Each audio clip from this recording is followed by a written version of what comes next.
Hey Internet, Eric here. Back, I think this is day 9 of Shocktober. 13 videos uploaded, one per day. 13 different horror movies to discuss from the 19th through the 31st.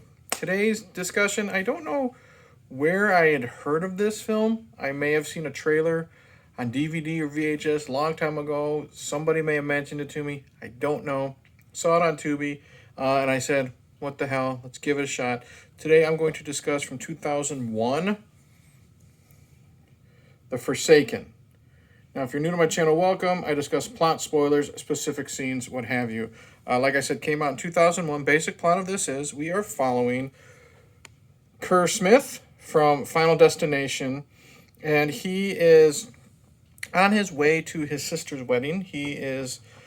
I don't know if he rented a car or if he's taken it, like he was hired to take it from here to there type of deal. And he meets up with a hitchhiker, and he finds out the hitchhiker is a vampire hunter, and the vampire hunter is hunting down the group of vampires that supposedly turned him. They bring a would-be victim with them, and hilarity ensues.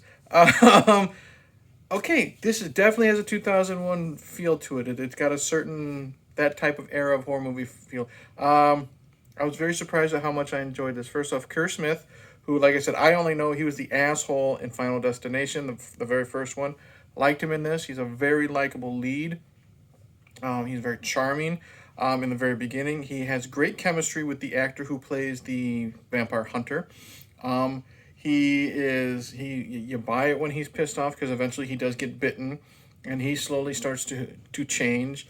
You buy his frustration, his fear, when he has to be the tough guy fighting the final vampire, I guess you would say. You buy that, so he's a really good lead.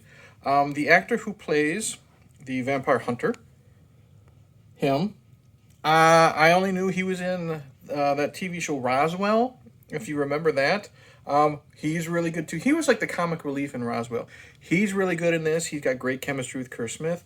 You buy a lot of the frustration with him, the urgency with him, when he is giving out the vampire lore and all that stuff. It's a lot of he does a really good job. The female lead I just showed down there, she doesn't do necessarily much other than be the victim, because the movie starts off and she's already naked, covered in blood, in a shower, trying to get all the blood off of her, and we get to see different flashes of an attack.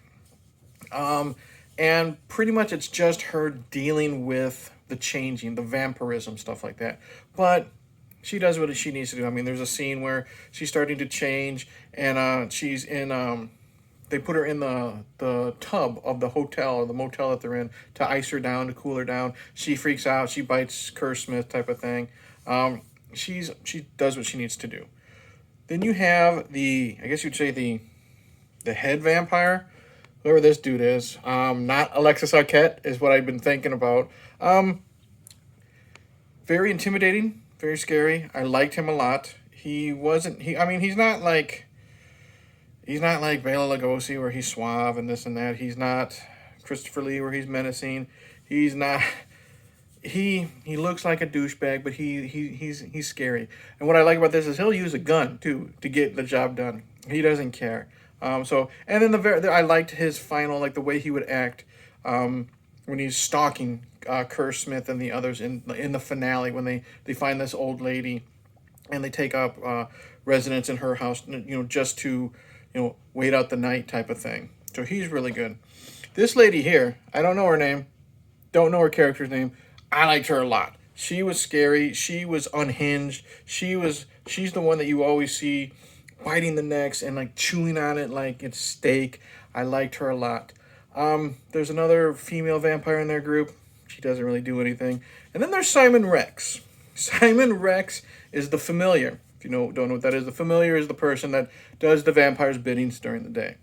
When I saw Simon Rex was in this film, I'm like, ooh, this could be tough, because I only know him from Scary Movie 3 and 4 as George. And then he's also in another fucking parody movie. What is it? Shriek If You Know What I Last Did. Shriek If You Know What I Did Last Friday the 13th. Stupid ass parody movie with Tiffany Amber Thiessen and Tom Arnold of all people. It's really fucking dumb.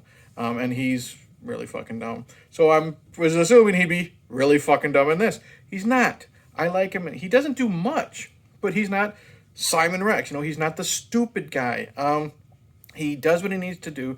You can tell he's enjoying it. You can buy his frustration. When he's arguing with the vampires, like, okay, what do I need to do now? You kind of understand why he's getting frustrated, siding with him with his frustrations. But again, he's also a douchebag that helps them find their meals. So the characters I really liked overall. Great action. There are some really good car chases. I love the car chase at the middle of the night between Kerr Smith and, I guess you would say, the Forsaken. That's what I'll call them. They're really, really good. The finale is a great shootout between Kerr Smith and the head vampire and the vampire hunter. I liked that a lot. Though I love the way the final vampire is taken out. He is, Kerr Smith drives the car through the house, pins him against the wall, and eventually, he's there till sunlight type of thing. I mean, he gets away. He pushes the car away eventually because I think the car either runs out of gas or the transmission breaks or something. Convenient for the vampire at that time. But then he is eventually pushed into the sunlight. There is a great car crash that kills Simon Rex. When it comes to the gore, I wouldn't say it's too over the top. A lot of it is after the fact, like the scene with the girl in the shower. We just get brief, because she's covered in blood. We get brief glimpses of what happened when she was attacked and turned. A lot of it's after the fact when, like, I hate to say, the black vampire, when she's gnawing at the guy's neck. But we do get some neck slits. We do get some bites. We do get some bullet, shots. The biggest, I guess you would say, amount of gore is when the black vampire is taken out. She's killed with a shotgun shot to the head, so vampires are able to die. Oh, I get it. Hold on. I'll explain it. She dies from a shotgun blast to the face. Her head explodes. It's okay. You know what I mean? The reason why they're getting killed by guns is obviously if you're on hallowed ground or sacred ground, you can kill vampires, however way you want type of deal. And the final confrontation is that little house with the old lady, like I said, and it's over like a Mexican graveyard. Convenient. Who fucking cares? I guess, by the time you get to the end of this movie, I'm having a lot of fun. I can roll with it. I really like the ending. Again, 2001. How Kerr Smith and the hunter are separated. I like how they reunite. That's really cool. This really has a big vibe of John Carpenter's Vampires. I really like that because you got the hot blonde. She's turning into a vampire. She's got a psychic link to the vampire that turned him. So you have that. Kerr Smith definitely isn't James Woods, but he's likable. I actually really recommend The Forsaken. I never hear anybody talk about this. I don't know how much money it made at the box office, but I like the three leads. Well, the two leads there. She's fine, just looking sexy and doing what she needs to do. These two guys, or guy and girl, whatever, as I guess you'd say, main vampire antagonist, really good. Simon Rex is not a stupid doofus for once. He's fine. Some great action with the car chases. I really like the shootout. The finale is so much fun. And the ending with the reunion.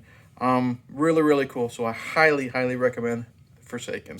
That's it. Thank you for watching. Like and subscribe. Comment below. Have you seen this movie? Have you never heard of it? Have you watched it and you hated it? Anything you want to say about this movie, give me a comment. Click the bell to find out what I'm uploading next, especially during Shocktober season with one video a day. It's picking up. I'm not going to lie. It was rough. With the first three fucking Howling sequels. Zombie was boring. But you know what? Who the fuck knew that Winnie the Pooh, Blood and Honey, and Terrifier 3 and The Forsaken, a movie no one ever fucking talks about, would be diamonds in the rough. Up next, In a Violent Nature. It's something. Cheers.